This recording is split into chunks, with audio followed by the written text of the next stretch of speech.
the Talk of the Ring show with your host, Brandon and Sabrina. Harley is working today, so we have her dad to stand in for us while she's having a glorious time at work. Brandon, would you like to do the honors since you are our honorary guest? Well, thank you very much, ladies and gentlemen of the jury. No, I'm sorry, ladies and gentlemen, who we have here today is two great people that I could definitely say bring a different type of an energy to the ring that will make you laugh and have fun, but also put on a great show. Ladies and gentlemen, please welcome the Stepdads. Let's go. We got Wade and Radley. Yeah. How we doing tonight? How we doing, gentlemen? How we doing? Good morning, good afternoon, good evening, and not good night yet. No. Good. I brought my coffee mug. Oh, good. Are we drinking coffee this late at night? Oh no, there's nothing in it. Okay. Hey, it's just for show, but I'm not going to tell. Wait, I did tell. So It's how actually- are you guys doing tonight? I'm good. I'm better than my mug says. My mug says everybody betray me. No, I'm good. We missed the snowstorm out here, so I'm in a great mood. Same. We didn't get anything by me, and it's so nice. Well, we got snow over here, and yeah, luckily I parked in my backyard instead of in the front because it was a bunch of snow everywhere. I'm like, what? Like, this weather is so confusing. One day is nice and sunny, next day is rain, snow, and hail, and one day then is spring, summer. Now is you're going to suffer. I'm like, PA is bipolar beyond, so yeah. PA is like a girl. We're just bipolar. PA is bipolar. We get it. I agree. I definitely do agree. Hi, Lulu. Oh man. So we're just gonna jump right into it. Where did you guys? How did both of you guys get into wrestling? Like, did someone say, "Hey, here's this," or did what? How'd you guys get into wrestling? I'm pretty sure we were walking down the street and this van drove up and pulled us in and then drove us away. And then next thing you know, we were working for SmackDown. No. Yeah. I just wanted candy. And now I have to wrestle. Still no It candy. sucks. Like the good dude was like, I have a puppy, and I was like, that's awesome. And then I had to my back hurts every Sunday. So, but we both, we have different entrances into wrestling for sure. I got into it.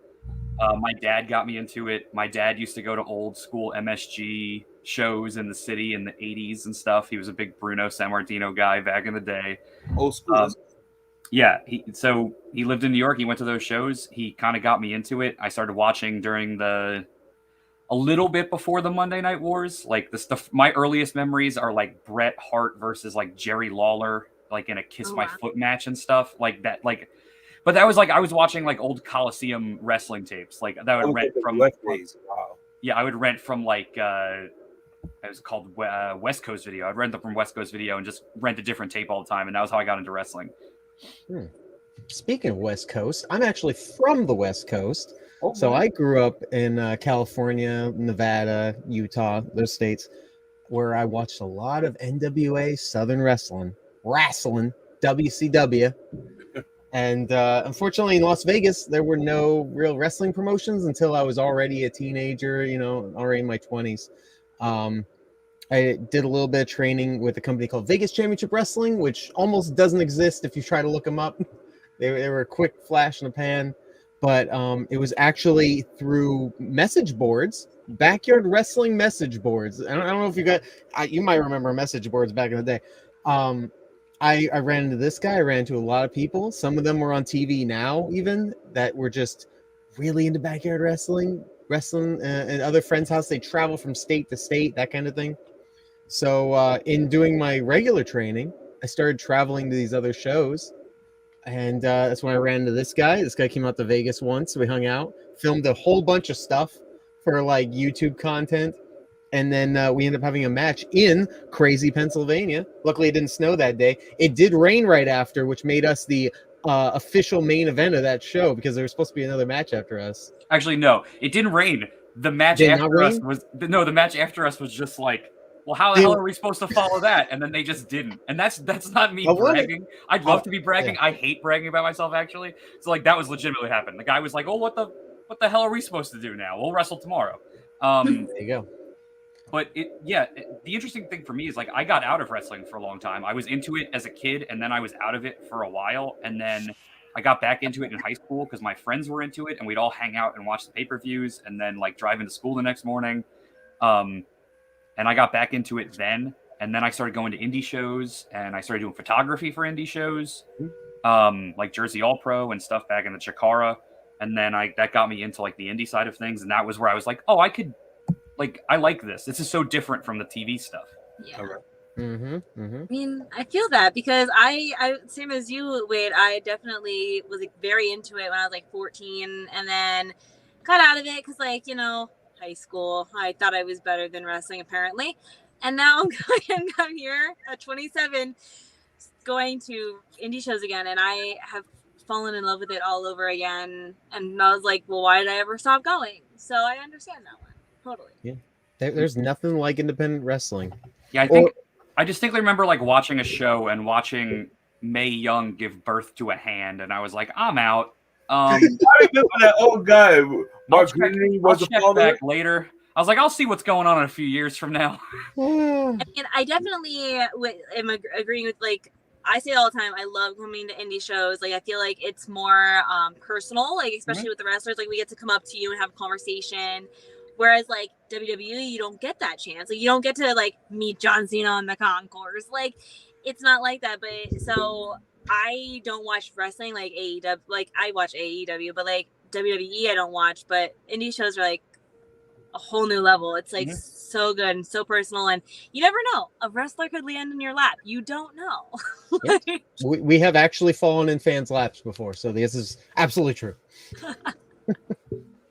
But yeah, and on a wrestler side, independent wrestling, you can be so much more creative with what you want to do.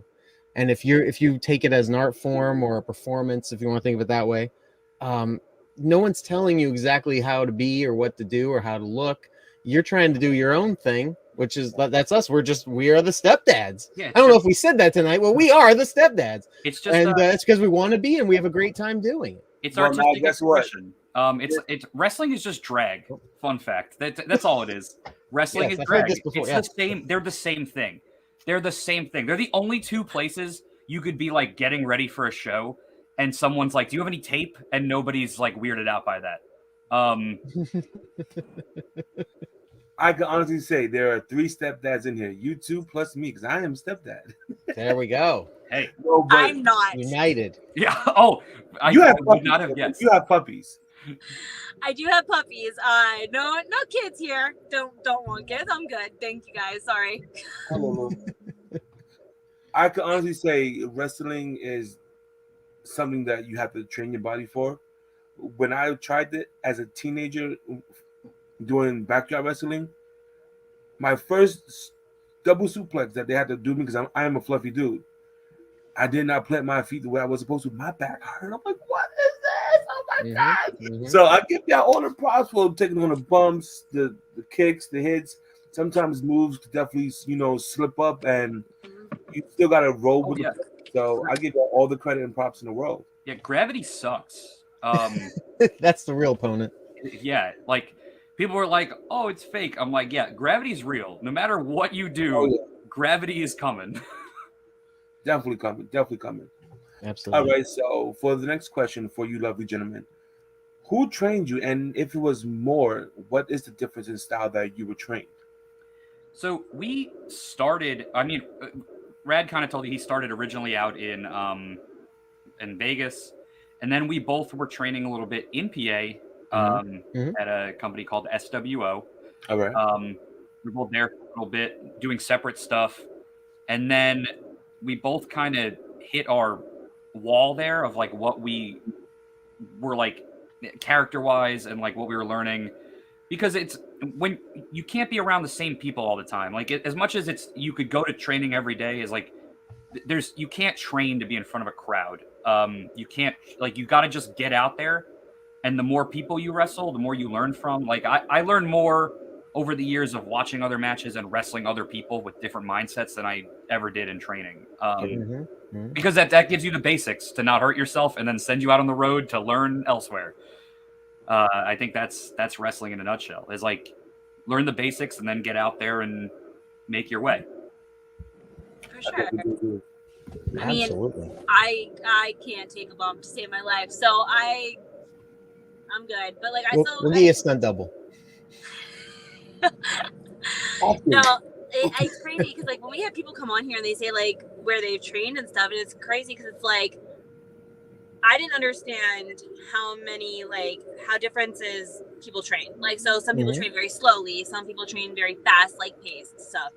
And it's all about timing in the ring. So when you're in the ring going against an opponent, how do you did you guys control the time, like how fast or slow it goes, or is it like already determined before you walk out? I just punch them real hard in the face. There are moments where, because you don't really know until you're in there with somebody that you haven't worked before how they're going to work and what their pace is. So there are ways to, if it's going too fast, to slow it down in a match. There are ways to slow somebody down. There are ways to grab a hold. There are ways to talk to each other and be like, hey, chill. Like, you're moving too fast. Yeah. Like a duet. Yeah. You're singing along and you want them to sing with you and the rhythm and everything, and you get there eventually. It tends to be less of a problem later on. I feel like that's very more common of an issue with newer people. Newer people, like, they're moving a million miles an hour. They got happy feet. They're kind of all over the place. And as time goes on, it's pretty easy to match your pace even if you're off a little bit, to figure it out as you go. Essentially, to be better, you have to wrestle somebody who's better than you. Exactly. Yeah. That's how you learn. That's how you grow to be a better person in and out of the ring as well. But also, it has to be careful because with newbies, some of them might not know certain things, and you don't want them to do the wrong move to the point where you will end up injured or on the sideline, to the point where you're out of action for months, weeks, or even years. Yes. Wrestling is all about trust, and you have to trust the other person, because when you hesitate, that's when you get hurt. So, like, if I'm trusting somebody and they don't know what they're doing, it's going to be bad for everybody. Oh, yeah. It's like an action-packed dance. And we've been in the ring with wrestlers who've literally, this is like their fourth match ever, their fifth match ever, maybe. They got 4 moves. They're like, these are my 4 moves. And I'm like, well, we're going to figure out a way to have 12 minutes with your 4 moves. And we do. And the more they're around us, the better we can be in order to guide them and what they call ring general, if you ever hear that. Ring general the match.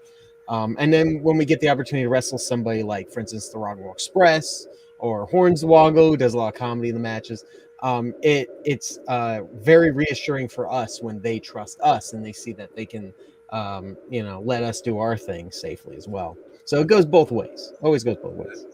And how long have you guys been wrestling again? Feels like 60 years. Yeah.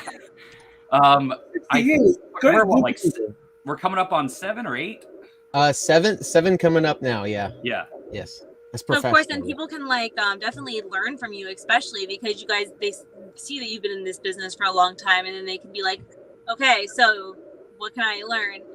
Yeah, they could look at us and be like, this is what not to do. But ironically enough, because we've been the Stepdads for 6 of the 7 years, even in year 2 or 3, when we are clearly still rookies, they would say, oh, you guys, you're the old men, so you're controlling this match. And we go, okay. So we had to kind of learn to be at least veteran-like, fake it till you make it in that kind of sense. Until now, I do feel very comfortable wrestling anybody, Yeah, we've been being the ring generals since year 2 in a lot of places. Yeah. My second match ever was against a guy in his first match ever. So, like, I've been a ring general since the beginning.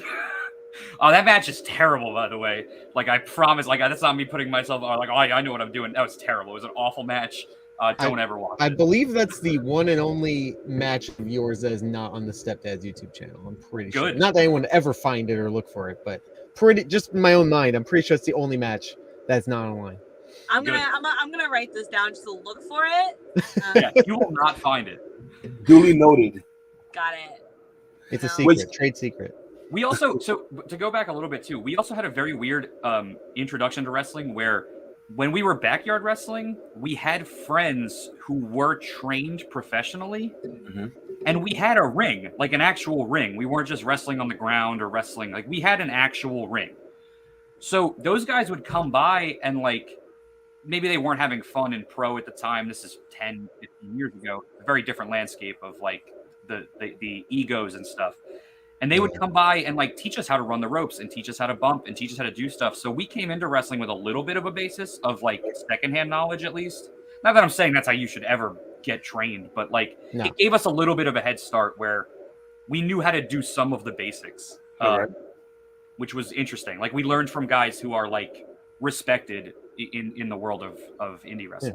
Yeah. We got to like have technical wrestling matches with actual United Kingdom born technical wrestlers who flew over here to wrestle us in front of like 60 people in a backyard. You know, like that kind of stuff. Some pros never get that opportunity to wrestle genuine like UK wrestlers like that, you know. And we wrestled against Canadians and all sorts of great international wrestlers that went on to do crazy stuff. I'm not going to name names, but crazy stuff. I'll just name the legends of the yard, as in Anarchy Andy and Matt DeMorris, the two absolute legends. Love to, if you ever want to look up an incredible wrestler, look up Matt DeMorris and just watch any music video or highlight reel, and you'll be. He's the only wrestler I've ever seen who gets shouted out by pro wrestlers in AEW. Like Sammy Guevara, like literally went after Dijak because Dijak stole Matt DeMorris' finisher. And Sammy Guevara started doing it. And he's like, "You didn't make up that move. Matt DeMorris did." And they were literally having an internet fight over our friend who wrestled in the backyard in Allentown, Pennsylvania. Sammy don't play that. No, that's right. That's right. It's crazy because like I didn't know like that backyard wrestling was like a really big thing until like my dad told me about it. He was like, "Yeah, no, that was a thing." He goes, "I used to go to those things." I was like looking at my dad, first of all, I was like, "You're funny." You went to those things? Like, my dad's not athletic at all. So, like, the fact that he's like, "Yeah, I tried to dabble in that when I was little, like, when I was a young person," I was like, "You did? Like, that's crazy." Yeah. Oh, yeah. If you go back and watch any of our backyard clips, we do way stupider stuff. There's a reason we wrestle the way we do now. Yeah. Because back then, I was taking German suplexes in a concrete driveway on my head. Yeah, we didn't have weapons and like flames and all that stuff you think of when you think of backyard wrestling. We were having like really strong style, almost Japanese style, like we're just try to break each other kind of match. Trying to come up with the craziest things possible. Like, can you German suplex a man who's holding a man in a tombstone position so they both flip and land in a tombstone the other way? Like, that was the type of stuff we'd come up with. Yeah. Trying to break somebody's neck. Oh my! And surprisingly, nobody got seriously injured. Yeah, I remember. Spoilers. It worked. Yeah, it worked. I mean, even our traveling, because we had people all over the country. It wasn't just one or two backyards. My favorite example is I was the United States champion of this little league of backyards. I lived in Vegas. I drove 10 hours to Salt Lake City, Utah, to win the title. And then I drove back to Vegas, and a couple months later, I flew out to Indiana to defend it. And then eventually I went to Pennsylvania to wrestle him, who's from Jersey. And then I lost it to him. We had a World X Division title that I literally defended in the UK. Like, our world titles were actual world titles. Also, I like how you're just, I appreciate the shenanigans. I'm listening so hard, and then all of a sudden, like, my picture flipped. I was like, what is happening? Yeah. Do you smell toast? Are you good? I smell toast. Oh my goodness. Oh man. No, that's exactly what we're about. We're about having fun all the time. We're not super serious. We're very serious about our matches, but we're not serious people, you know. And that's why 15 years ago, when everyone was real tough and they tried to be, you know, on the indies, we're not like that. We're just having a good time, you know. Most definitely gotta have a good time because life is too short to be stressed out.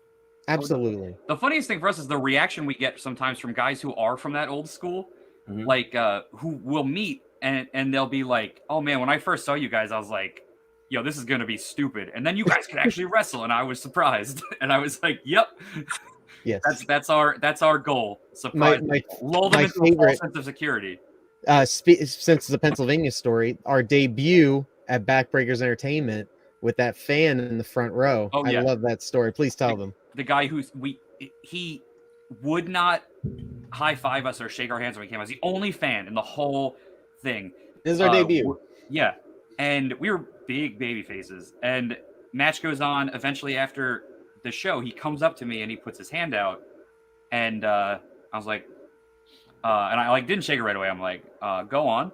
And the guy was like, when you guys first came out, I thought you guys were fucking clowns. Quote unquote. But then you guys won me over. So you guys had a great match. And I was like, yeah, that's pretty much that's pretty much what we're going for. I feel like that's our aesthetic is fucking clowns. You know, I just want to make this apparent. Radley has a swear jar in the bag. Oh yeah. And he's waiting for you to put something in the swear jar now. Please don't make any more things apparent. We don't need any more parents on this podcast. We've got too many as it is. Oh man. So like, is there a dream place that you guys would want to wrestle, or like did you already wrestle at your favorite place? Oh, if I could wrestle like in my house, that'd be great. I'm so tired of having to drive to shows. I knew you were gonna say that. If we could just wrestle like here, like down the street, great. Like anywhere within 15 minutes of my house would be ideal. If any promoters want to book a promotion in my living room, I'm down. I don't know if we'd fit a ring, but we'll make it work. Can I wrestle in the Smithsonian? Because I want to look like dapper and it'll be really fancy, and everyone there will be dressed like it's from the 50s and all fancy. Because we're ancient. Well, you know. I don't really know if like I'd love to wrestle. I'd love to wrestle in Beyond at some point. Wrestling Open is like, it sucks. Like it's a thing that we could actually do, but it's just like the days of the week for us to get up there are just not possible on a Thursday. All right. But yeah, places like that, Limitless, some of the bigger indies would definitely be fun. I mean, I'd love to just have like one dark match on AEW. That'd be cool. Yes. You'll get there one day.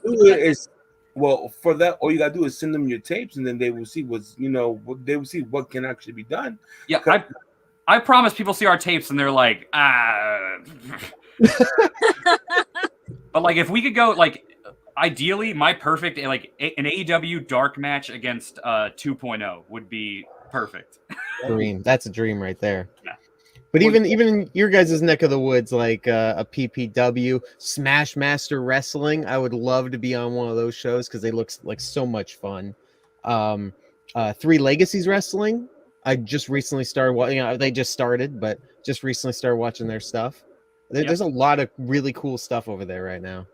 Well, y'all hear it here. You got two gentlemen here who would like to wrestle anywhere. So PPW, Smash, BPW, which is we were just there on Sunday, and they have a great venue as well too. We would definitely like to see you there as well too. It's a great venue. The lights, the environment is pretty nice. So definitely, if y'all hear this, you got two great wrestlers here that brings their own feng shui to the ring. Another place to add to the bucket list of like, I would, if I could wrestle in the Mall of America where the first Nitro was shot, that'd be a dream. Wow, let's taking it back. Yeah, there was a show there recently, not like within the past like month or two, and I was like, "Yo, that's awesome." I could retire so that cool day. to do. We've wrestled in an abandoned mall before, but not at the Mall of America. Wow, like an abandoned mall though, like that's pretty. There was dope. It was mostly abandoned. There was like a few storefronts left, and then the mall officially closed like the next day. Yeah, like because their power went out, I think, right? The power got shut off because they weren't paying their bills. Wow. But we were like, the venue was literally a former Old Navy in a mall. But it would host over 300 people. Yeah, it's pretty cool though. Yeah, we were the last official match there, I believe. All right. Yeah, and we had a wiffle ball game. That's right. That sounds crazy though. An abandoned. Wow, that must have been crazy though. Like it was weird. I know Smash is. I know Rosh watches this, so like I'll message him and be like, make sure you watch our latest podcast because, like you said, I've been to Smash a few times, and Brandon's gonna be going this Sunday for the first time, and it's just a great experience. It's a totally different experience for him because he's just like. Raj is this great hillbilly that you just want to like give a hug to, and I hate hugs. I will allow Raj to give me a hug anytime. There you go. It's funny, we've been on shows with Raj, but like never in PA, like up in like upstate New York and stuff. Like we have so many interactions with people from Smash Master. It's hilarious. Like Aaron Roxas used to be our driving buddy for a while. Like And Andy Header, we wrestled a bunch of times. yep, and like Yes, Philly Mike's a piece of yeah. shit. I Philly I- Mike, you hear that? He wants a one-on-one at this point. no, I'm good. I don't want to hurt his other leg. I was gonna say you could take him out right now, but I know I could. We did try to steal his girlfriend in a promo one time. She probably Moving on. deserved it. It's fine. But no, I actually love Philly Mike. That's it. I would only say I hate somebody if I liked them. That's how I am. I'm like, I hate this person. I wouldn't name drop somebody I didn't like. I wouldn't want to give them the publicity. there you go. All right, and we also have Anthony Blackwell. He stated that he Hey, Stepdads. Wow, Oh, ABJ. The greatest stepdads photo. ABJ. How you Welcome doing? back to our podcast. It's been a while since we've seen you, buddy. How you doing? now I gotta know which one exactly is the greatest. Yeah.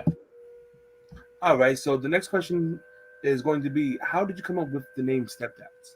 Oh, you want me to handle this one, Reds? Please do. So, it in the backyard originally, I was part of a tag team called the Stepdads, and it was literally just a heel team, and the name was just because it was the idea was we're called the Stepdads because we beat you and you hate us. It was just like a cocky heel thing. I was And not on actually- this team. Yeah, it actually came from my fantasy football team, which was called the Stepdads because we beat you and you hate us. I had won the league like 3 years in a row. Oh, So wow. like I was just being cocky and an asshole. And then I made it like a thing in the backyard with one of my friends. Feuded with Rad a lot actually. The most stepdad thing we wore was like we came to the ring in like polo shirts. That was like about it.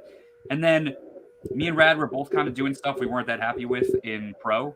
And I was like, what if we both looked at each other and like, what if we took the Stepdads thing and just took it all the way to like being way over the top and ridiculous? Yeah, we already joked all the time. A lot of people already joked all the time that we were practically old men anyway. We're the corniest people on earth. We're saying puns all the time. We didn't have to buy anything. We already dressed like this. Yeah. So like it was almost like taking the joke and being like, well, if people see us this way, why don't we just run with it? Yeah. And we came up with it as being heels. And Yeah. the original idea was like, what can we thought we were just going to get squashed like a lot early on. We're like, we're out of shape comedy guys. We're going to like show up at CZW and Schlack is going to come out and end our lives. And it's just going to be like, we're going to be in and out in like 2 minutes. You know what I mean? Like that's what so we were like, what can we do where in our entrance alone, the audience will remember who we were with the gimmick because we're never going to hit a single move ever. Yeah, we didn't have a tag finisher for a while No, because we didn't think we need one. We would just yell a Oh move. yes, Okay. that is true. Yes, our go ahead, please wait. Tell us the story of the rock and roll picture. So yeah, the photo with the Rock and Roll Express is one of my favorite. It has such a funny backstory because we had just wrestled them. That is the greatest picture, by the way. You're And right. It is. And Robert had just gotten changed, but Ricky was still like in the process of getting changed. And I was like, can we get a photo real quick? And Robert's like, fine, but we got to take it right now. And Ricky's literally sitting there in his underwear, like with just a shirt on. And yes, Ricky is not wearing pants. I had to crop the photo because Ricky has no pants on. ABJ! Keep it real. If you ever Keep look it at the real. photo, it's cropped because Ricky has no pants on, and he's sitting on a chair, and Robert is standing and we're standing, and it's the four of us. And it was literally Robert just ribbing Ricky that like, no, we have to take this photo now. I don't care if you don't have pants on. And I thought it was so funny that like they've been wrestling all these years and they were still like fucking with each other. That is awesome. You know, just still have that friendly type, playful environment, just to joke around. When we first met them, the first thing Ricky said to us was, "Hi, I'm Ricky. That's Robert over there. Don't let anybody know he sucks." It was the first thing he said to us. Meanwhile, he's teaching people like Mike Skyros how to do certain holds. Yeah, and he's stuff. like teaching No, guys don't how to look do fool, like he sucks. shoot holds. That was awesome. Wow, I'm gonna go back a little bit. You guys said about like you originally planned this to be a heel. Mm-hmm. Now, like, what would you guys prefer to be, faces or heels? Oh, definitely faces. Yeah. Like, I'm so used to it at this point. Like, it would be weird not to be. Like, I wouldn't mind doing a run as heels, but like I don't think permanently, because even when we are heels, what happens is we're still the same. The only difference is instead of we won't high five kids. Like we'll go up to like their parents and we'll go up to the kids and be like, we'll shake their dad's hand and then look them dead in the face and be like, this guy knows what he's talking about. You should listen to what he says. You should go to bed on time and do your homework. And like they hate us for that. We're not doing anything different. Yeah, because if you swear at a kid, they'll think you're cool. If you yell at a kid, you might scare them. But if you compliment their parents, they will hate you forever. Yeah, Like that's not the best cool. heel Come thing. on, man. The best heel thing we could think of, and it worked very well because then we had a lot of kids booing. They're the loudest people in the crowd, but we got some T-shirt sales too from those dads. Yeah, we win-win. Yeah, and the funny thing about it is, I've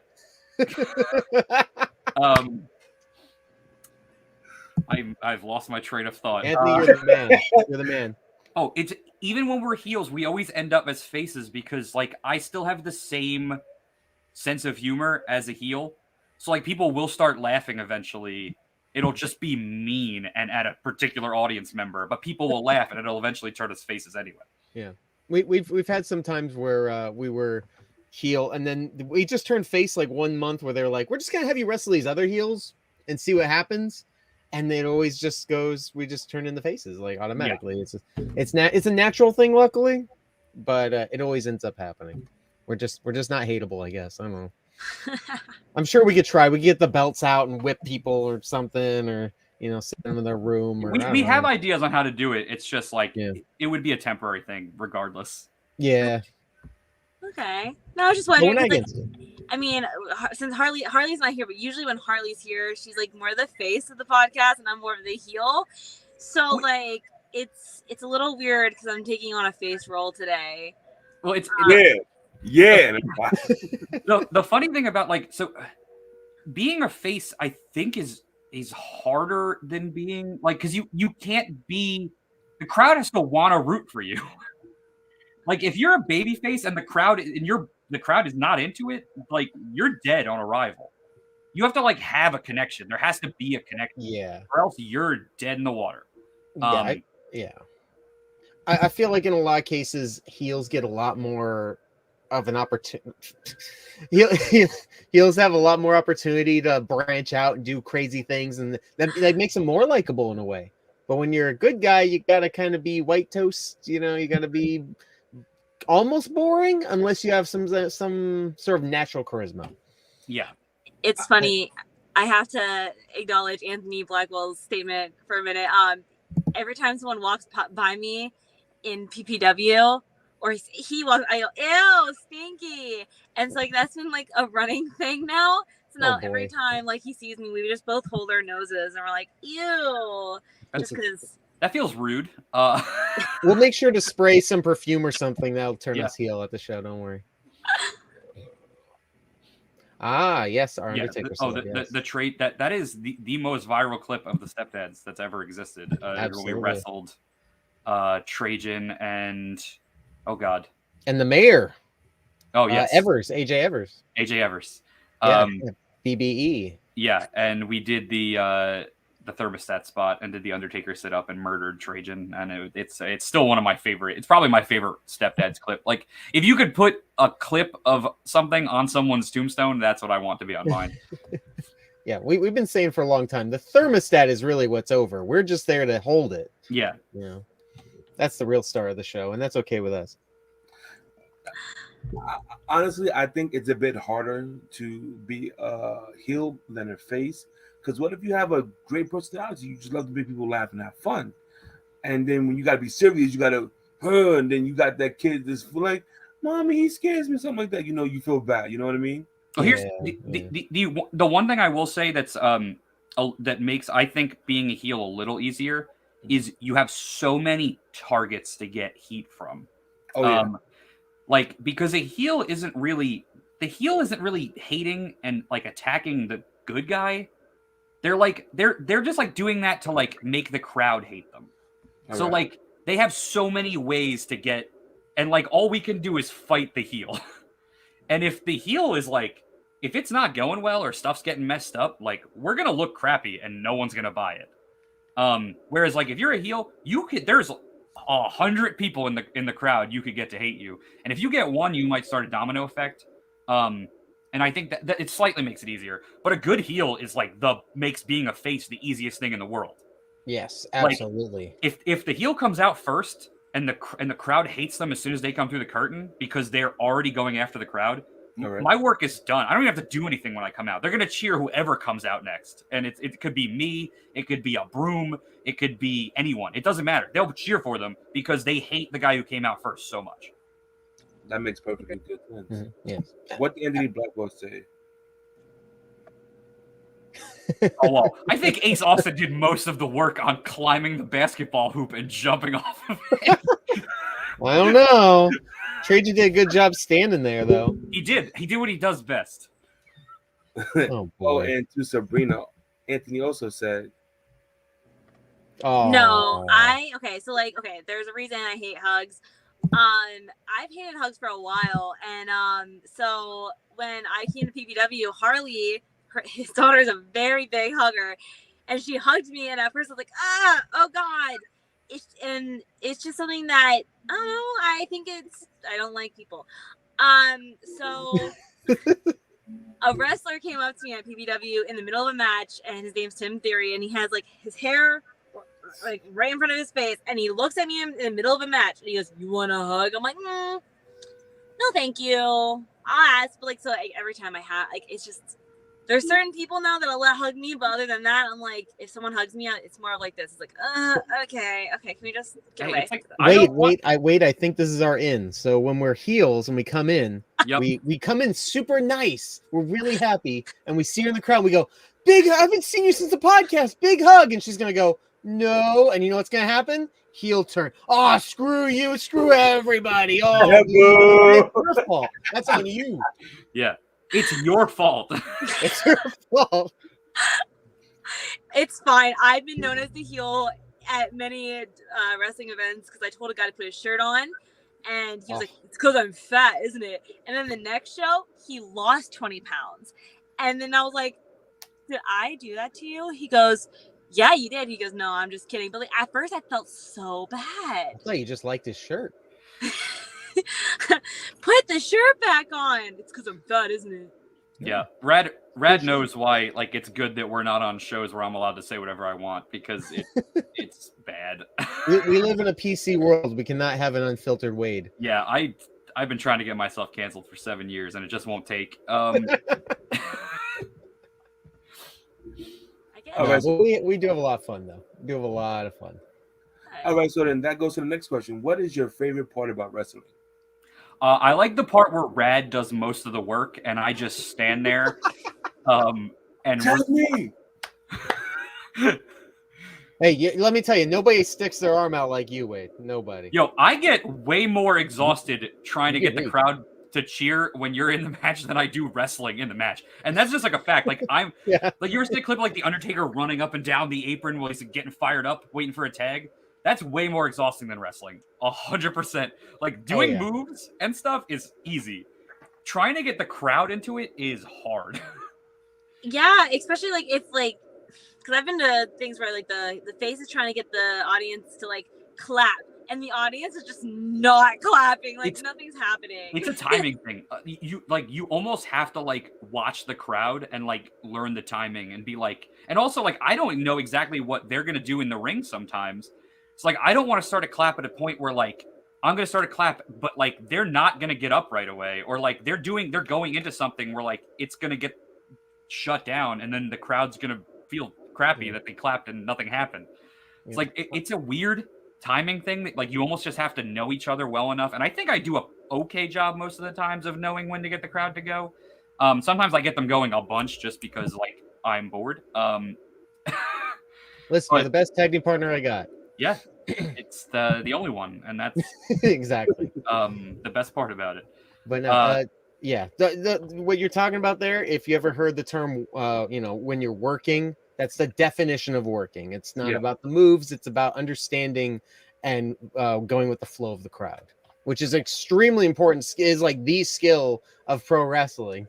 And you almost have to guess what the crowd is before you even get out there, because you could go out and have one of these matches where you're doing a bunch of flips and Canadian destroyers and super kicks, but like they might just want old school Memphis storytelling. Yes. And like that's going to be lost on them. You're going to be doing all this work that like it's pointless. Like they're going to cheer more for. We've done matches where we did a whole bunch of cool stuff and the crowd lost it for the old school. The ref's back was turned and the heels did a blind tag thing, like where like they just didn't even the rest and they just went.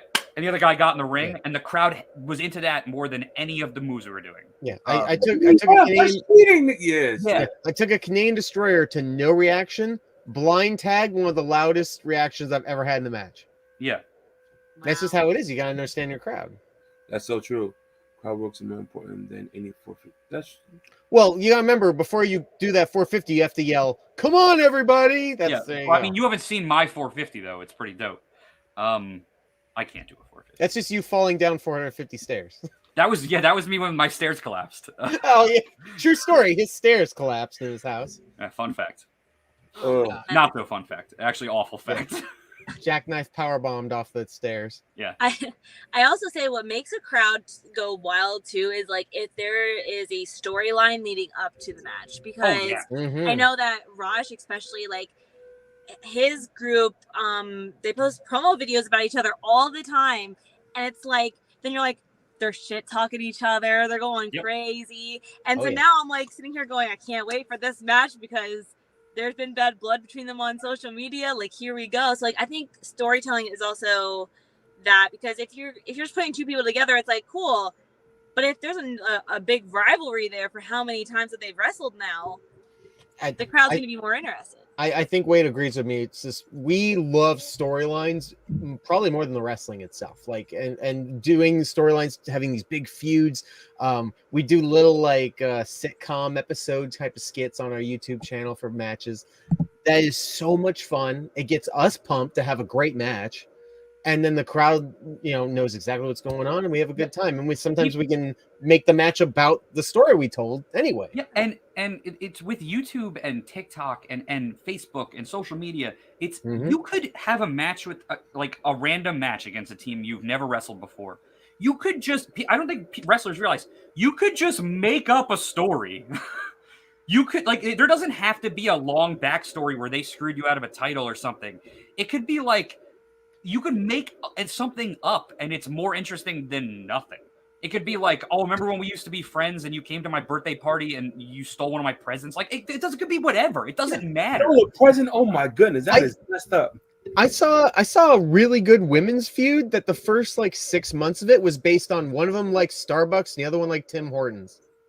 And it was an awesome feud. They were pouring the coffee on each other's gear and stuff. And it was amazing. And that was just on their own. Back in the day in Chikara, 2.0 cut a whole promo about the colony where they were mad at them because they were ants. And one of them had an ant farm when he was younger and it knocked over and all the ants ran away. And when he came home, it was empty. So he was going to take out his anger on these ant wrestlers for the ants who ran out of his ant colony when he was a kid. It could be so stupid, but it's way more interesting than nothing. Yeah, like, I mean, I've been to definitely been to indie wrestling that has had no storyline. And I'm like sitting here going like, it's a good match. Like, don't get me wrong. It's just I like the build up. I like the let's get going. And so storylines I think are the best way to go. It really is a huge part of it that's so much fun. One of the stupidest match ideas we had was a blow off to a feud. We had a step ladder match to blow off a feud. Yeah. And it like the feud was serious, but the concept was silly, but we blew it off in a way that made sense and like felt fitting. And I agree. 2.0 is amazing. Anthony, most of our promos are based on 2.0 back in the day. I am constantly being 2.0 in our promos. If you ever see me chewing gum in a promo, it's because I'm trying to be 2.0. Yeah. Can I just point out that Radley's shirt looks like straight out of the 90s, like a Saved by the Bell moment right here? Yes, exactly. 100%. And I am loving the vibes that I'm getting over here, because I'm sitting here like the whole time literally staring at your shirt. Going, it's mesmerizing, right? It's like the Saved by the Bell like opening where all those like things it are is. Like... It looks it's like the carpet at like an indoor like Discovery Zone amusement park. Yes.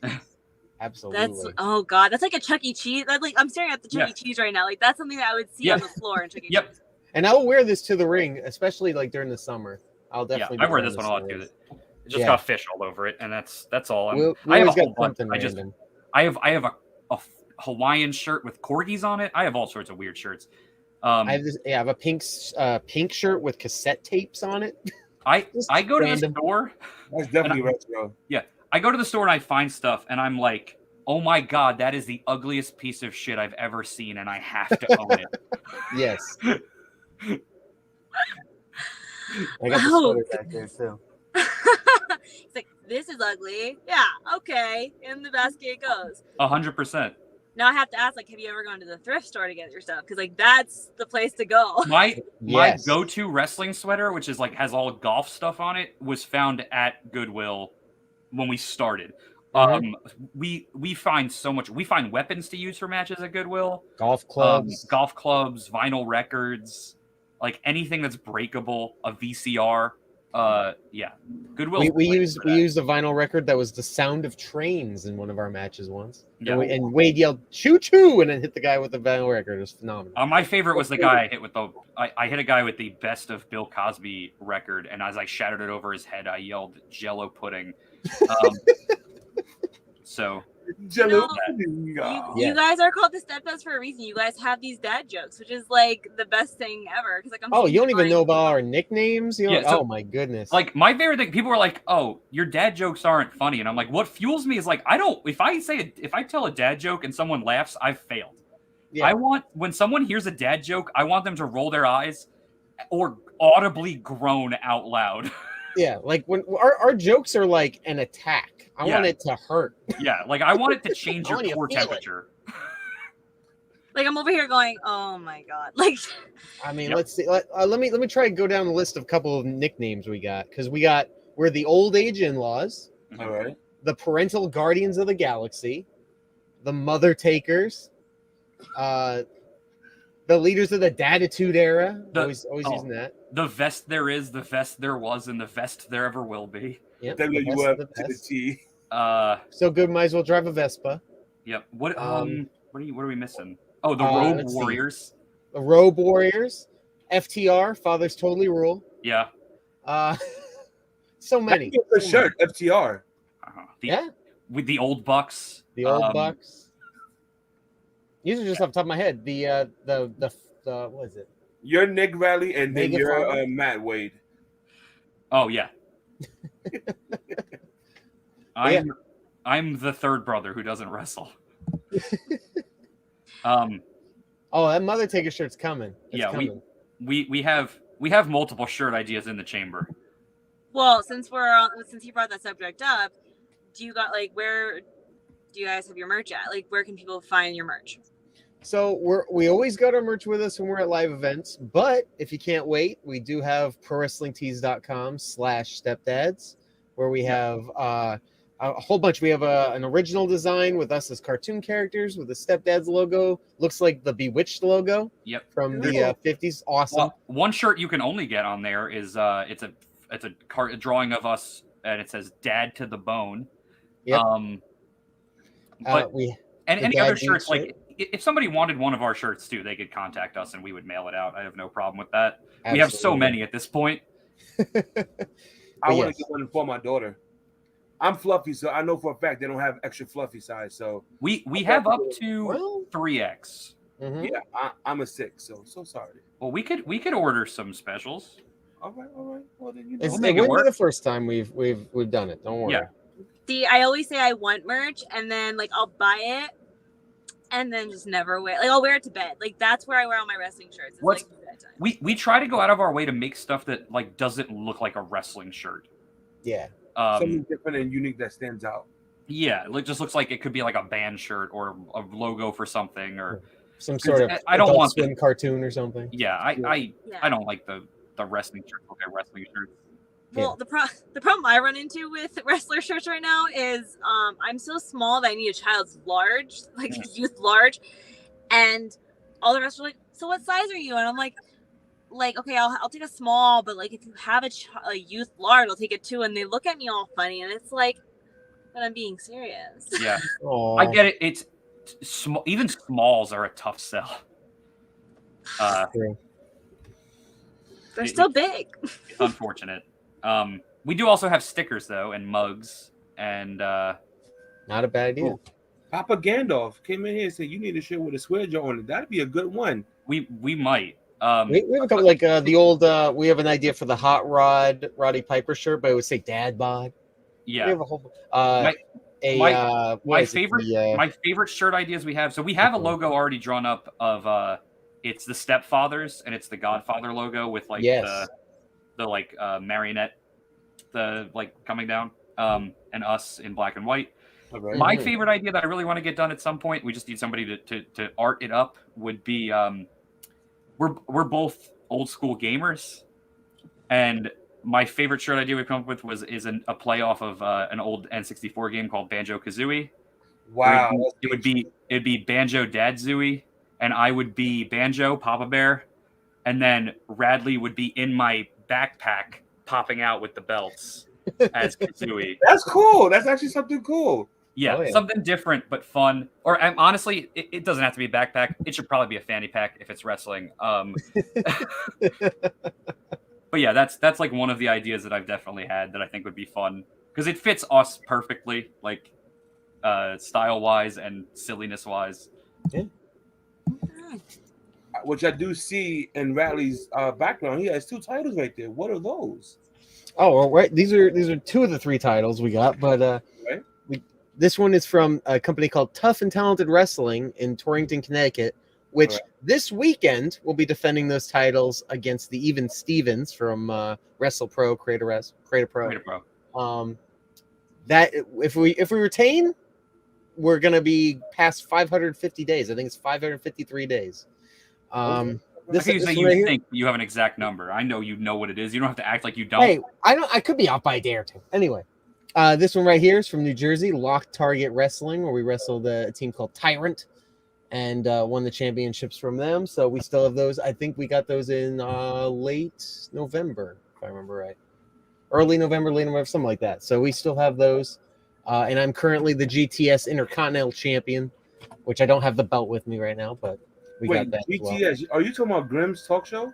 Grimm's Toy Show. That's right. Word. Grimm. I've been watching Grimm for years, like for over 10 years on YouTube and everything.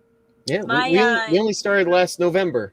So my friend Flash Carter actually is the one who introduced me to GTS, and he was like, "You've never seen GTS?" And I was like, "What? No, why?" And he's like, "Well, I am on it," and I was like, "Oh, okay." So I started watching it, and now he's got a title. So It's a very good show. I love it. And I apologize that you have to know Flash Carter.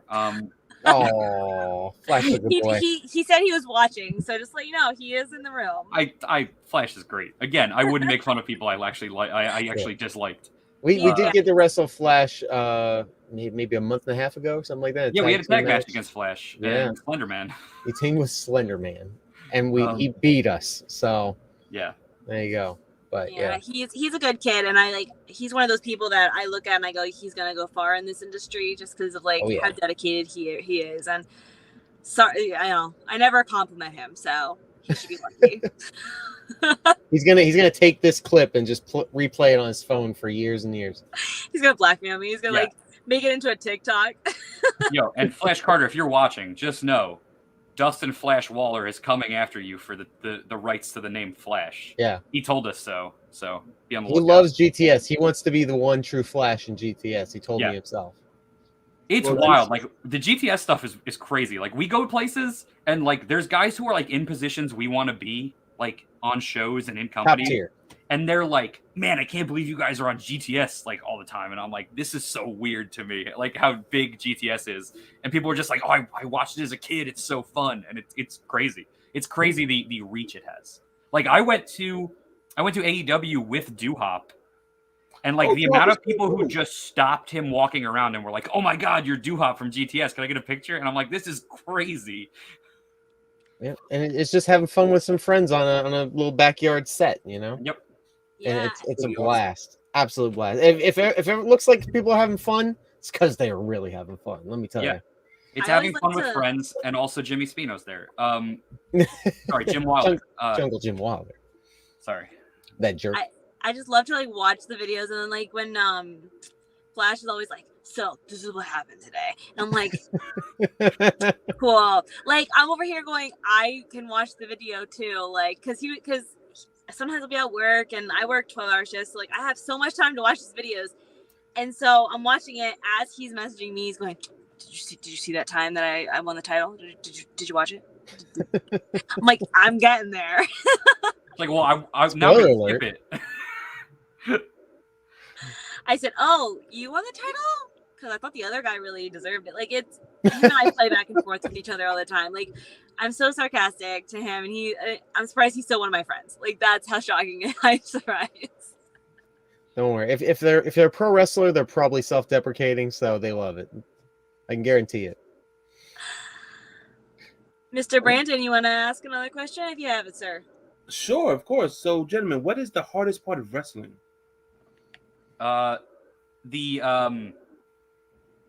The edge of the ring. I knew you were gonna do that. I was waiting. I knew it. Of course it is. Yeah, that's the hardest part. I don't know if you saw it. Like, actually, just to throw that out, did you see the crazy clip of the person who fell from like the balcony and just like slammed face first into the apron? I thought she died. That is the craziest shit I've ever seen. She pushed her off. Yeah. She was like, yeah. She pushed off, and then she went. Boom. I'm like, Clearly, 2 of us saw this and 2 of us didn't, because we'd all be reacting the same way if we did. I saw it. It's weirder to me that she won the match. Yeah, it's weird to me that wasn't the end. Yeah, He's like, I was saw it, very but I just confused. thought it was weird. Yeah, no, Yeah. that's fair. It That was weird. Someone showed that to me and they were like, "Did you see this?" And I was like, "No times 1,000. There's no way in a million years." I remember I told whoever showed me that, I was like, this would have been a really cool count out. If you ever wanted to see, you want to see this count out ending. No, well, yeah, you do. That'd be a cool count out. But no, she wins the match. Yeah, and that's the hardest part of the ring. So yeah, there you go. It is, but she like the balcony's up here, and the girl behind her was first put her in a chokehold, and then just pushed her off, and she flew down. I'm happy she took that bump really good, and she smacked it. Yeah, it looked like she smacked it face forward on just that outside edge of the ring. Yeah, it was. I actually have it pulled up right now, but I don't know how Harley puts it on there, so I can't do that right now. But I think so. The hardest part of wrestling to me is like trying to keep being creative and like come up with new stuff constantly. Like it's hard to find that balance because you want to have the stuff that the fans react to and they know. Like you want to have that moment like when Stone Cold kicks the guy in the gut, everyone knows the stunner's coming. You want to have that, but you also don't want to be repetitive. Right. So that's hard. And it's also the hardest thing for me is in the comedy part of wrestling is just committing to a bit, because sometimes you could do something that's going to take like 2 minutes to do to get to the punchline.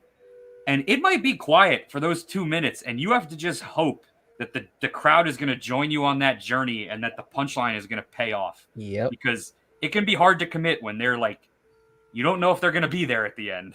And that's scary. We've both been there. I decided one match that the beginning of the match, I'm just going to keep grabbing this guy in different kinds of headlocks. And just over and over and over again. So, so the guy would throw me off and I'd grab the ropes and give him another headlock. And then he'd try to give me a clothesline. I'd reverse him and give him a headlock. I'd jump off the second rope and with a double axe handle and then just grab him in a headlock instead. And and the crowd was like confused at first, and then they got quiet. And I was like, oh, I don't know about this. And after like 2 minutes of that, I finally grabbed another headlock and some people started laughing. And then they reversed out and I grabbed another headlock and some more people started laughing. And then by the time I got to like 3 minutes or so, people were chanting headlock at me. And during the match, I started getting beat up by the heels and they start chanting headlock, headlock. And I've grabbed the guy in the headlock and he immediately beats me down, but the crowd erupted for me to try to do this headlock again. So you never know. You never know. You just gotta hope that the crowd's gonna follow your lead. All right. For me, that's absolutely true. The creative side. It's also the weight, the business side. Wrestling can be kind of slow, especially right now in the wintertime. Some companies take some hiatuses and things like that. And a lot of companies are once a month. Some are once every 2-3 months. And so it's the waiting is really tough, especially if you got new ideas, you want to stay in shape, you want to stay out there wrestling all the time. So it's frustrating when you don't have a show 1 weekend, 2 weekends, 3 weekends. Yeah, That's really hard, you know. Sometimes only 2 companies want you, and they run the same day, and then you Yeah. gotta like decide what you're gonna do, and then the next month maybe they don't run the same day, but you missed your window because you missed one of the shows, and like it can be frustrating, and it can be demoralizing sometimes. Yeah, the big one I remember is 2 Julys ago. All right. We had 6 promotions that wanted to use us in the same day, and 4 of them we would be debuting for, and I had to pick one because they were all in vastly different locations. So we had to pick one. We picked the one we thought was best. Those 4 that we were going to debut for, I think we may have debuted for 1 after that. Like they were just like, oh, forget it, it's fine. Like, and then we didn't wrestle again for over a month because those are the promotions we were going to work with, and they all worked in the same day. So it's scheduling can be frustrating, but you know we can be as available as possible, but it's down to what the companies are doing. For sure. I mean, it's not even just like you guys, like especially with doing this podcast, like it's hard to schedule with like wrestlers because wrestlers have day-to-day jobs. They also have wrestling jobs. I have a job. Harley's got it. Like it's just crazy. So like every month, like I know my schedule months in advance because I work 12 hours. They don't really change. Right. So I give my schedule to Harley. I highlight out the days that I'm available. I send it to her and I go, all right, schedule people when you can, because I'm horrible at messaging people back on Instagram or anything else. So like agreed. Right. Like she does a lot of that for me, thank God. And then like she'll post it on Instagram, and that's usually when I find out who's coming on our podcast that week is through our Instagram, because I'm like, oh, I don't know who's going on. So yeah, I mean, scheduling is a big conflict, especially like now that we're especially getting into other things. Like we had our table set up at BPW. We have our partnership with UCW, and PPW wants us to have a table, which by the way, guys, just so you know, viewers, we are having a table at PPW on March 11th. So come and check us out. Just, you know, not to plug myself or anything. On your podcast, why? But yeah, no. So I mean, our schedule's getting a little crazy, and you know, I know that if I couldn't make something, Harley would obviously make it for us, because like that's just what we do. But it's crazy. I'm telling you. And as a tag team, we wrestle almost exclusively as a tag team. We love tag team wrestling. So if one of us has a wedding coming up, a baby shower, a family event, which isn't too often, to be honest, but when it does happen, they don't always want to use the other person. And that's fine. We are a tag team. But that can also be a little frustration, you know? Yeah. You know, Brandon, you know who I would love to see these guys go against? Who? Championship material. Oh my God, that'd be Joey Martinez. Yes. And Vinny, because they are the most self-absorbed character-wise. They're most self-absorbed people, and like they come out and they're like, "We got it." And I would just love, you know, just to be like, just for you guys, just to beat them down. Even though they're my favorite tag team right now, I would love to just see them just get. It'll be a great match. Most definitely, to have them either on PPW or BPW, it'll be a great match regardless. And just to watch it and just to see how you both feed off each other and you both, you know, intertwine and just have fun out there. It'll be so awesome, especially with you two as characters. I'll freaking love it. Seriously. Oh my gosh. And they have this manager that's just a pain in the ass. Well, right now he's trying to, you know, get his feelings back to his body, because on Sunday it was 8-man tag. It was 4-on-4, and he went up against the Samoans, which is Alpha and his family. And don't mess with Samoans. If there's like few rules in wrestling. It's like the edge is the hardest part of the ring. Don't mess with Samoans. You can't see John Cena. Those are like the hard and fast rules. I agree. So he got splashed on by 3 Samoans, and the 4th one did a moonsault on him. Yeah. And the moonsault got, like, I believe, I don't know, I don't know exactly what happened in the ring, but from my point of view, the moonsault came down and the knee went right to the shoulder. Ooh, yeah. And so, Okay. so I think that's what happened. But like, I thought he was joking, playing dead in the middle of the ring. He didn't move. When they got him out, he flipped the crowd off. So I was like, oh, that's just his gimmick. It's fine, whatever. And then like later on, they're like, no, he's like actually hurt. And I was like, oh man, I was like, see, so I'm like that person that's like, come on, just get up, just like brush it off, whatever. As a nurse, guys, that's what happens. I'm like, Hey, we always tell people just rub some dirt on it. You know? Yeah. You're good. No, but no, he is actually hurt. But just the vibe that he brings to the ring with you guys. Oh my gosh, could you imagine Ruda going after the stepdads like verbally wise? It'll be funny. It'll be funny. I mean, I'm all for it. I love it. Oh man, there's so many teams out there that I'd like for us to work with. Even just like, it's not even about the moves. It's just these two teams or a bunch of characters in the ring together. How's it gonna mesh? And that's so much fun. You know, that's the best. That's to me that gets me excited because I know I can do a headlock and all that. I want to see the magic. Yeah. Headlock. Like, I want to know that unpredictable magic of when you're in the middle of the ring with a team that maybe you've never been up against, and just what's going to happen. We wrestled a team called the Ugly Ducklings. If you never heard of them, they're awesome, and they're very flippy do, lots of moves kind of guys, but they're also very, very, very charismatic. Yep. And when we wrestled them, when we wrestled the Ugly Ducklings, we didn't really have a plan of like how we're going to start the match. We said, "Oh, figure it out. We're 4 professionals, so we'll just go in there." And we fed off the crowd, and we ended up doing like an 8-minute dance off, like just to start off the show and start off the match. And so it's like, you never know until you get in the middle of that ring what's going to happen. When we wrestled, what's his name? Bobby with the goat. Oh, Bobby Orlando. Bobby Orlando, who tells people, "I'm your mom." So I said, "I'm your dad." Next thing you know, the crowd's chanting for us to hug because I guess we're mom and dad, we're fighting, and they don't like it. Like, you never know when that kind of stuff's going to happen, and it's so exciting to me. I love that part of professional wrestling. All right, so that goes into my next question. Then, who is your dream opponent to go up against? So like I mentioned 2.0 before. They're definitely high on the list. I love the way they wrestle. I love their characters. I think it'd be so much fun. They're such good heels, but like funny heels. I love that. They'd probably be right near the top of the list.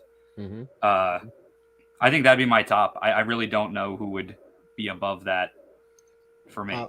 Yeah, I mean, my dream was to wrestle the Rock and Roll Express. We got to do that. That's my favorite tag team of all time, and we had a great time. I took Canadian Destroyer from Ricky Morton. I had a fantastic time. In today's wrestling landscape, we've already wrestled them, but they just won the IWTV Independent Tag Team title. So I would love to wrestle Miracle Generation again, they're just destroying the indie scene right now with how amazing they are, and they're really great people. So we see them all the time at companies like Test of Strength. They wrestle Beyond, but any company that wants to book us against them for those titles, you are going to have a heck of a showing. They only charge us half price to get photos with them now backstage, which is really cool. Yes. They try not to step on all us little people anymore. Yeah, they used to charge us full price, but now it's only half. It was really nice of them. As long as we carry their bags. Yeah, huge discount. The brother rate. And then I would love to wrestle the Acclaimed. I feel like I just have so much fun wrestling the Acclaimed. Know Max. We the first show we ever were on as the Stepdads. The first match had Max Caster in it, so like we've known him for a long time. It'd be a fun match to do. Absolutely. He helped us get our wrestling gear, so we thank him for that. He's got sweet gear, we got sweet gear. But to have a match with those two guys, whoo! Absolutely. I seriously haven't heard the Acclaimed name in a while. I have no idea who that is. Sorry, guys. Don't worry. Excuse me, you know who? Wait, hold on. They were the AEW Tag Team Champions. They're the Scissor guys? Yeah. Whoa. Brother!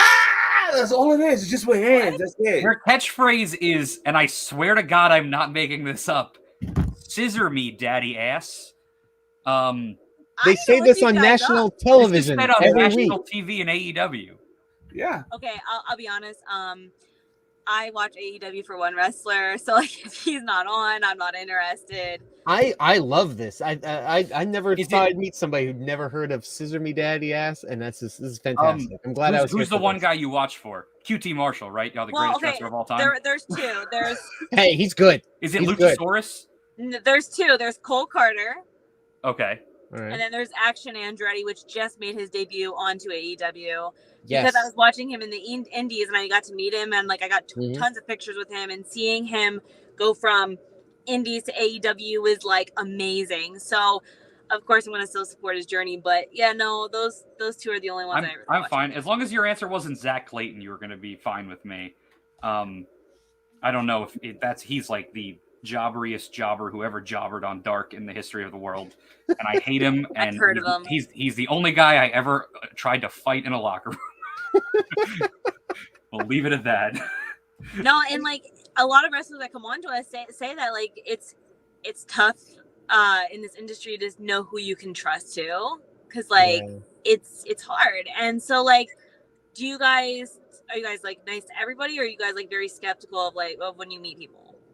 Well, first of all, we try to stay out of locker rooms that are garbage, that are just shady people. We're not here to play games, right? Like we're in our mid 30s. We're not rookies going into WWE next week. Like, we want to have a positive atmosphere. We want to have fun with these wrestlers, whether we're doing AEW Dark or MLW or we're just the local promotion trying to have a great match. Yeah, go ahead. We kind of go into every locker room with the same mindset of like, if we know people there, cool. If we don't, whatever. We're just gonna kind of be us, be cordial to everyone. Yeah. We're trying to be the guys in the locker room. We love you, Kincaid.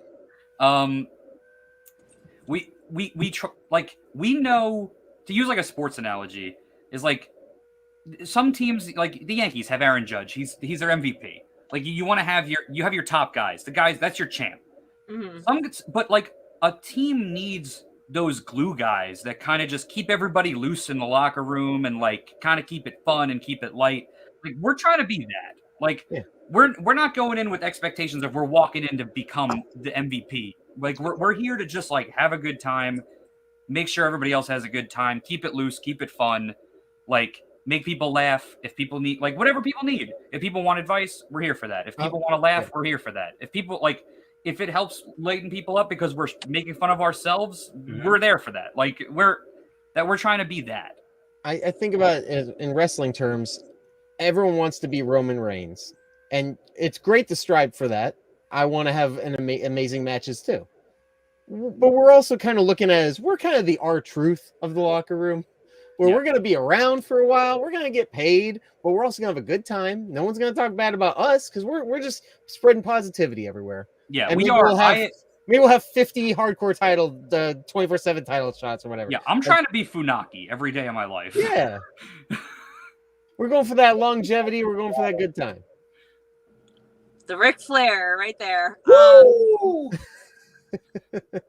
Like we even joke, like, you know how like every tag team people are always like, well, who's the Shawn of the team and who's the Jannetty? We're both the Jannetty. Hashtag two Jannetties. Yeah, we are two Jannetties. There you go. We're going diving through that barbershop window together. That's right, Papa. How can you not love the Stepdads? I agree with you on that 10,000%.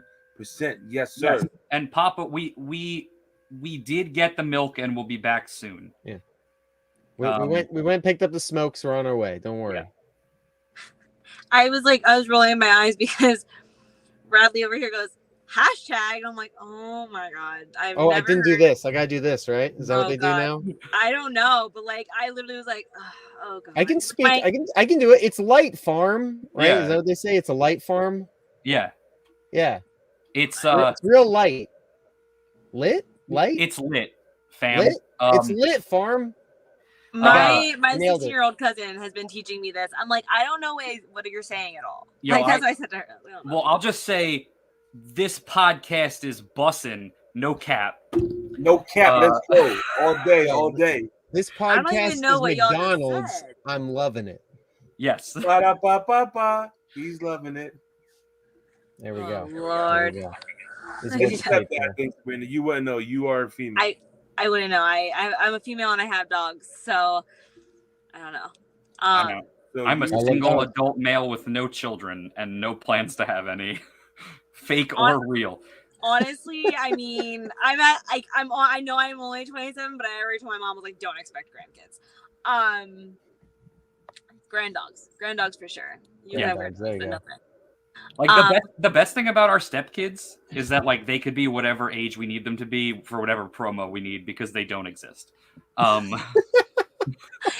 You know how you guys like said like in the beginning, like you're like, oh yeah, how we got into wrestling? Some guy just came by in a van. You know, like just start driving around and say, hey kid, you want to be on TV? Like there you go. Yep. Yeah. If I have to have an origin, I prefer it to be multiple choice. Yes, and should I wear a trench coat? Yes or no? You got some explaining to do. Yeah. All right. So in the next 5 years, where do you see yourself? 5 years older. Celebrating the 5-year anniversary of you asking me that question.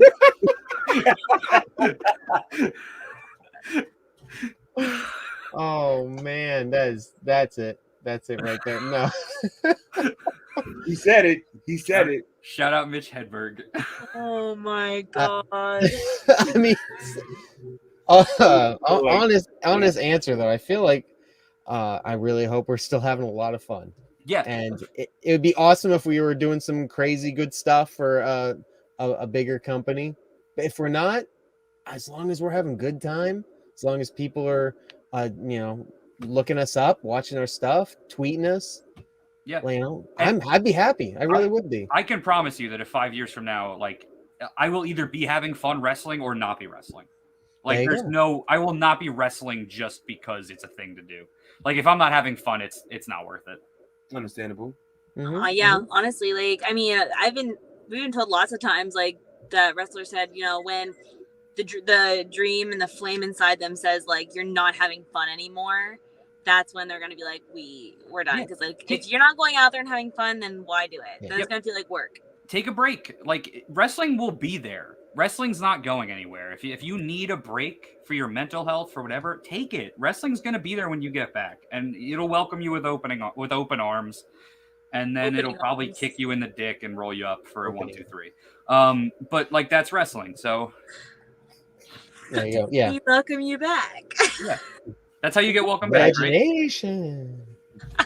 SpongeBob reference, really? Like you don't have the Kincaid has a question. He says, what are your thoughts going into this week in tag team defense against the Even Stevens? My main thought is don't lose. I've been thinking about it. I'm gonna try and kick out at 2. Yeah. Just in case. Honestly, I'm just excited for the match. It's been hyped for so long. It's had to get postponed, and it should be fun. It's the match to determine the true vest in the world, because it is vests versus vests, and it is going to be a fun time. We've literally been talking back and forth with Even Stevens as far back as like 2021 at Invictus Pro Wrestling. We were yelling at each other during intermission. There's not even any footage of it. We're just yelling at each other during intermission. We had a stare down at Tough and Talented Wrestling, but that led to a show that got changed. That led to another show that got canceled. We end up wrestling them at Invictus in a gauntlet. So we still haven't technically wrestled them one-on-one yet. Yeah. This is it. This is 2 years in the making since that first time we literally met. I think my favorite thing about the Even Stevens is that I'm still not sure they like us, but I think they've accepted us. And I'll take that. That's all you can ask for. It's funny because Even Stevens was like an old show back when like I was little, like, and I'm sitting here going on the Disney show, yeah. Yes, and it's quite weird because like now that Disney Plus came out, I can watch it all over again. But like watching it, I'm going, why did I like this when I was like little? I don't get it. It happens a little. It's like when we go back and watch Full House. It's not good. It's cheesy, but you loved it as a kid, and that's what made it great. That's how I am with Blue's Clues, man. I go back and I go, it's right behind you, stupid. Why don't you just see the damn footprint? That said, Boy Meets World, still a masterpiece. I don't even care. Oh, Yes, it is. 100%. Yeah. 100%. Still a masterpiece. Growing up, I had a crush on Topanga. I can't I front. mean, we all did. Who didn't? Yeah. Oh yeah, I It was like- totally had a crush on Topanga. See, we all know. Yeah. If you were a everyone's in male who grew up in the 90s and one of your first crushes is not Topanga or the Pink Ranger or Kelly Kapowski, then you did not grow up in this country. See, Kelly my was- crushes always growing up was like Mario Lopez from Saved by the Bell and definitely Zach. Like I could Yep. not. Those are my two. I could not like. I was like, I'm gonna marry them one day, and well, here I am. Yep. And then I was always like, They're man, still I want out to be there. cool like them one day. And then I grew up to be Mr. Belding. So Mr. Belding, oh my goodness, that takes me back right now to just the 90s. Saved by the Bell, California Dreams, Family Matters, Full Mhm. House, and a few others out there. That was just the best. Growing sitcom Pains? to watch. Oh my goodness, yes, Growing Pains. What else? I was a really big Married with Children guy. That's mine.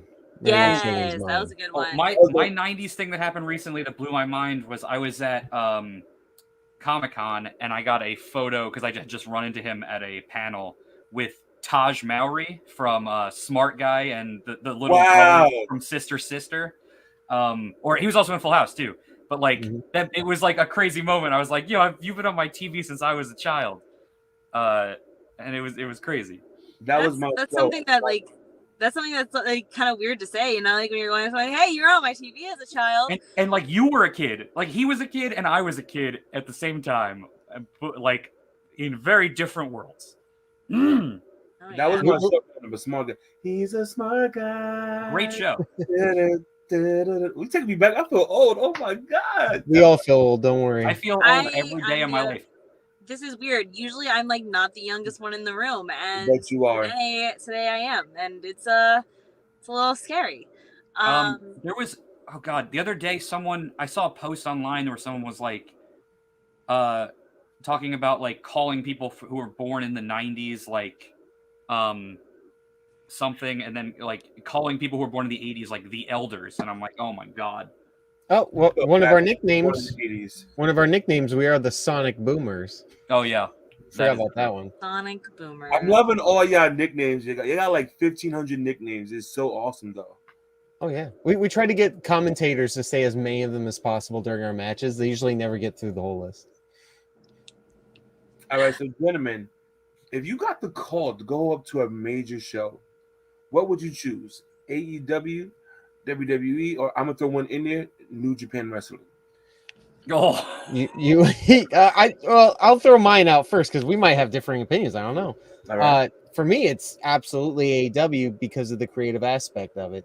Other obviously WWE, they want you for your athleticism. They want you for you if you want to think of it that way. But they're Correct. going to tell you what to do. You're going to have your character. It might be better than what you had, maybe not. Yeah. AEW, they go, oh, this is what the guy brings. This is his offer. We're going to take it or leave it. And as the Stepdads, I would love to be a part of AEW as a Stepdads or some version of that. I would say AEW as well. New Japan is very intimidating. I love Right? the Japanese wrestling style. Yeah. I love it. It's like one of my favorite styles of wrestling. It's the stuff that I get hyped on is watching Japanese Kings Road and old school Japanese stuff. I love it. I love the guys from like New Japan and Pro Wrestling Noah from like the 2000s, like Marufuji and like Kenta, and they're awesome. I love it. Go Shiozaki, awesome. They'd be intimidating. I don't think I could hang with that. It's not my style. Like, but if you gave me the option of like DDT in Japan, 100%, I'd be there in a heartbeat. DDT, great comedy promotion, and great wrestlers. We could absolutely do that. I would even, if they were just doing like a one-off like young boy squash, I would do that for New Japan. Absolutely. Yeah. Because I could say I worked for New Japan once. Absolutely. Absolutely. One of my good friends is a New Japan trainee, so. And he's a crazy person with a mustache and a neck that like is unbreakable. The mustache or the neck? Or both? Both. Both. Gotcha. Unbreakable mustache. That needs to be a gimmick. Yes. Oh wow. Oh, here we go. We're idea machines over here, believe me. I know, and it's great because, like, honestly, like the fact that like a lot of especially younger wrestlers today don't have like that, you know, creativeness like that's like boom boom boom. It's nice to see that, especially in you guys, you know, that you guys have I this mean, spunk. We'll sit please down don't with take this. Yeah, don't take this as a brag, but at least like once a week, one of us is like throwing idea at somebody for a match or a finish or a character. Like at least once a week. We're at shows and like we'll see guys' matches where like they're clearly trying a new character or trying to work on something new, and like we'll come up with a bunch of ideas for it and just throw it at them. Like they might hate all of them, but like we'll try. Like it's fun. It's a fun thing to do. If you're not, and like that's how we're gonna help people. If we're gonna help people, is like those ideas, the dumb ideas. And it's okay if they don't take our ideas, veterans out there. Yeah, the best. Okay. The best thing I ever learned in wrestling, and this is advice to anybody watching this, whoever wants to be a wrestler or whatever. The best advice I've ever been given is listen to all the advice you're given. You don't have to take it. Mm-hmm. Right. Don't be that guy who's like, yeah, whatever. Listen, it's not going to hurt you to listen. That guy's not going to follow up and see that you took it or not. But he's going to remember that you listened and respected his opinion. Yeah. So if their advice is to take every hug that you're offered, you don't have to take that offer. Okay. Yes. No. Got it. You really don't, guys. No hugs. Yeah. And you shouldn't. Personal space. Yeah. And watch the first hug she gives somebody in the ring, it's just a belly to belly immediately. Yeah. That's it. Game over. So then what can you gentlemen say? What is the best advice that you receive in this whole industry of wrestling? So, well, aside from that, one of the first things I learned that I think of all the time is like, there's no such thing as too big. Like, you can't, like, do everything for the guy in the last row. Because if you're doing it for him, then everyone will see it. All right. Like, wrestling is not a place for nuance. Like, if you're kicking out, kick out so the guy in the last row sees it. If you're doing a gesture or doing something, do it for the guy in the last row. That's the guy, that's the fan who came there and paid money to sit in that back seat but wants to be there. Those are the diehards. Do it for them. Definitely do agree with you. Yeah. For me, that's also excellent. For me, it's kind of hard to explain, but essentially, what you think about your match doesn't really matter. It's about what the audience thought of your match. So if something goes wrong or if something messes up or it doesn't look as cool as you thought it did, if the crowd doesn't notice, then did it really happen? If I forgot to do that move and I hit something else and the crowd doesn't know because it didn't happen, was it a botch? No. It's you gotta get out of your own head and think about what they saw, what they thought. That's the real story. Because it's one opinion. It's your opinion over the hundreds, possibly thousands, depending on the match, of other minds that saw something completely different. I definitely do agree. It all depends on what you put out there to let people see that you're basically trying to give off your whole type of your whole how should I say this? Your whole personality that you put inside the ring. You're trying to bring everybody in to enjoy who you are. Yeah. As a person, as a wrestler, as an entertainer, to make sure that people be like, you know what, I want to see them again. They brought a great vibe to the ring. They make me want to watch it, and they, you know what, they brought me into, like, they got me into this. Well, I'm like, let's go, yeah, or boo, like, you know, it all differs on what it may or may or not be. Oh, and another good piece of advice just throw out there real quick. Never make your opponent look stupid. Never make anyone you're in the ring with look stupid, like in a way that like is like they're illogical. Like don't ever make the ref look bad. Don't make your opponent look bad unless it's like a spot where you're like tricking them. But like don't ever make them look like, don't plan it in a way where like they look like an idiot. Like they could have won or they could have done something and you didn't do it. Like that's just common sense, but I feel like that's lost. And I say that because I literally watched matches recently where I watched matches where everybody looked stupid and it really made me upset. I enjoy watching bad matches. Honestly, yeah, they're fun. I don't. Right? I know, very much don't. It makes me upset and then I Facebook post about it. That was my mistake. That was my mistake. I will not do that again. But yeah, uh, but to go to your point though, like a lot of people go very heavy into the character work, and it doesn't come off realistic, or it just doesn't connect, doesn't vibe. Not everyone can be the Undertaker. Or we've Duh. seen this far too much. Yeah. Some guys have a character until they get to the ring, and then the match starts, and then they're just every other wrestler. Like, what are Yeah. you doing to stand out? If you come out in a jacket and a hat and like a cane, and you take all that off when you get in the ring, and you're just wearing a singlet, what are you? Who are you? Right. Yeah. And I always think love the ones like that have the name on their butts.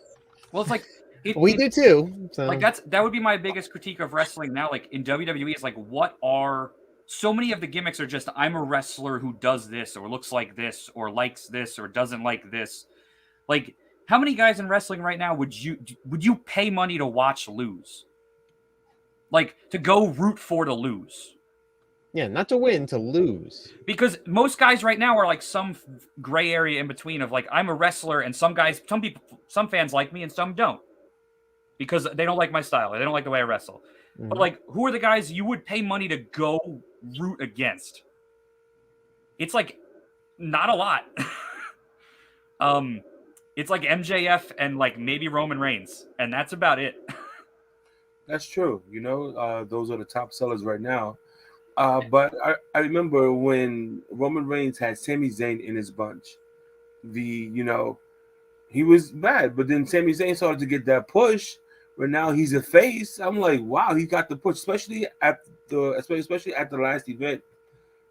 I've never heard a crowd pop so loud. And then deflate so hard. Yeah, well, but that's also another example of Sami Zayn, an incredible wrestler on the independents for 15 years, incredible wrestler in WWE for the last 8-9 years. Mm-hmm. What got him to this level? A great story, a match where he didn't even win. That's the power of pro wrestling. It's not about winning and losing all the time. Like, so many people always talk about like the Attitude Era as being like the height of wrestling because it was the most popular. The more people were watching it than ever. Like, tell me your favorite Godfather match. You can't. Like, but everyone remembers the Godfather because of his character. Yeah. What was what was the great Val Venus match that you just can't get enough of? Yeah. Tell me one great, and I hate this guy, but he's over. Tell me a great Disco Inferno match. Oh my God, I hate him. Right. I hate Disco Inferno, but he was over because he had a character. Yeah. Like today, people are like, "Oh, there's not enough wrestling in wrestling." There's too much wrestling in wrestling. I feel that. As far as like in terms of mainstream popularity, like the people who are like, "Oh, we'll never get back to the '90s because too many guys are doing super kicks." That's not the problem. It's that like there's no character. There's no right. You're not. Yeah, the character isn't there. When people are like, "Oh, dancing," that's everything that's wrong with wrestling today. A dance off. It's like that's everything that was the most popular time in wrestling. Yeah, one of the biggest spots in the history of the Rikishi and Too Cool. Is Rikishi and Too Cool doing a dance in the middle of the Royal Rumble. It's like one of the biggest spots ever, and it's a dance in a wrestling match. Like Johnny Knoxville wrestling Sami Zayn was an incredible match. Extremely entertaining match. Anybody who bashes that match does not understand professional wrestling. I'm telling you right now. That was funny as hell. It was great. Yes, it was. I am so lost right now, but it's okay because I'm just really far back for wrestling. Like my wrestling knowledge is like not good. But you're still seeing a lot of great local stuff though. Yes. It's all about, your small businesses. Papa, you're the man. Papa, you're the man. Papa, you're cool with me. Disco Inferno sucks as a wrestler and a human, and I hope he's watching this. Disco Inferno, fuck you. Okay. Oh God. Swear jar, Wade. I'm fine with that. I'll put the whole checkbook in there. Yeah, bro. I know you will. But you need to put some money in that swear jar, Wade. I know. Worth it. But Brandon, would you like to close this out? I have to go because my phone's heating up and it's gonna turn off soon. But if you don't mind wrapping this up while I cool my phone off a little bit because I do have a long drive ahead of me. Yeah. Of course. Sorry we but I do kept wanna you say too long. I hope we didn't keep you past your curfew. You didn't. I have to go all the way to Atlantic City tonight, so Yeah. it's like a 2-hour drive. So I was like, I'll do the podcast and then go. Yeah, I see the street lights are on, so get there quick because you don't want to get in trouble. Gotta go. But I personally want to thank you guys before I leave, just for coming on and just thanks for taking time out of your days to come on to this podcast. We really appreciate it. And we're sorry for taking too much of your time. You didn't take a lot of my time at all. It's just like I just want to get there. It's a 2. I hate driving. I really do. But thank you. And Brandon, thank you for standing in for Harley. And I will see you guys later. Bye, guys. All right, gentlemen. Where can we find you at on social media?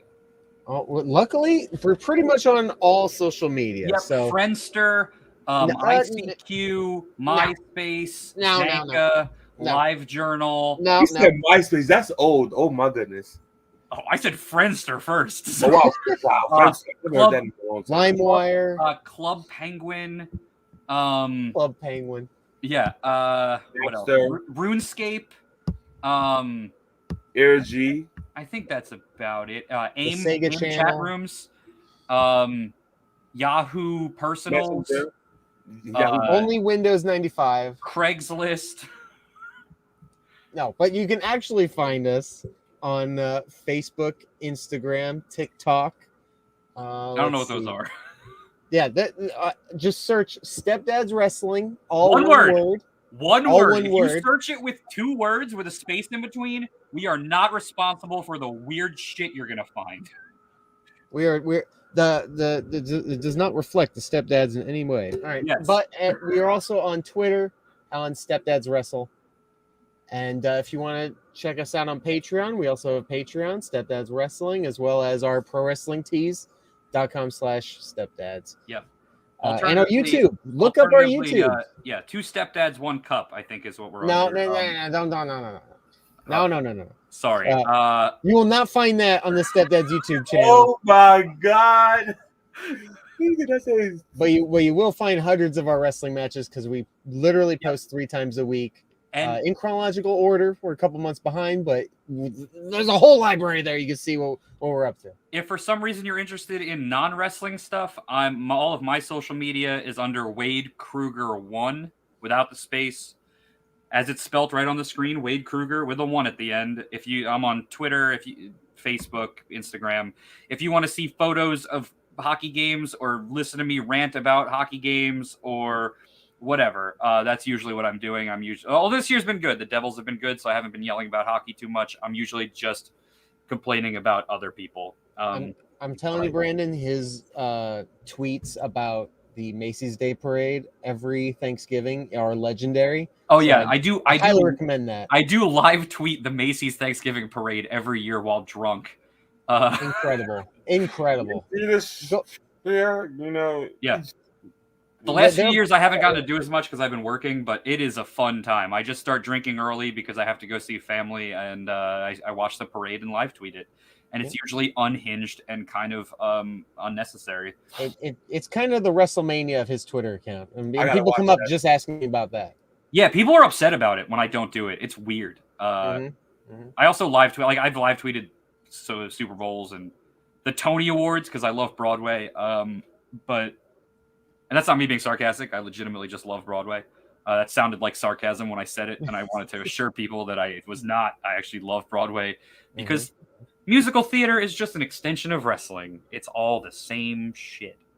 If you love live music, if you love drag, if you love live theater, if you love concerts, if you love Cirque du Soleil, you will love wrestling. They are just different flavors of ice cream. And everybody loves ice cream, so go find whatever flavor you like. Oh God, that's too much on my face. Just in time. No, that's not. Oh no, that's not just in time. That's Brandon. Sorry. Yeah, it's mine. Sorry, I'm messing with the button shutter. There we go. There we go. Yeah, I think that's about the it. Intro to a sitcom here. Well, to everybody who jumped in and showed love and did questions, much love to Papa. Much love to, let me go up the list real fast. Give everybody a shout out who jumped in. Much love to King K. Much love to Anthony Blackwell, and a huge thank you to the Stepdads, Wade and Bradley, for coming out, doing the podcast. I'm sorry my daughter's not here to do it. She's at work. A huge thank you. Is that another fat joke? Jeez, man, you're Oh, killing come me here. on, guys. Oh, wait, number one, I'm bigger than you. I'm fluffy, so I can say that, okay, mister? I'm a fluffy man. Like, I know I put a few pounds back on, but geez, man, give me a break. I'm doing my best. It's winter. I'm a bear. We got to store up for the winter. We do. We definitely do. But yeah, in all seriousness, thank you to everybody who posted earlier. We like to call our fans our step fans because we've adopted them as our fans. Yep. And we thank you. And we thank everybody for this. This was a lot of fun. And look, as the we're always Stepdads, available to do it again. We always say we're not trying to replace your favorite wrestlers. Mm-hmm. We're just hoping that one day you can maybe also love us as much as you love them. Just give us a chance, sport. Yep. Yeah, I heard that here. Give them a chance. Stepdads are definitely someone to watch. They are great in the ring and out of the ring. And as you see, they definitely do have jokes. So I do want to thank everybody who came out tonight. Stepdads. And see, he's flexing already. There we go. Everybody, you have a great night. Stepdad, thank you. Okay, Hogan style. There we go. What you gonna do, brother? But most definitely. Oh, yeah. And one more thing, Papa said, love you guys. Glad I caught this. I wish you great success. We appreciate you, Papa. Papa, you are the cream of the crop, Daddy. Yeah, you're the cream of the crop. Yeah. All right, everybody. Well, you have a great night, and thank you for tuning in, and bye-bye.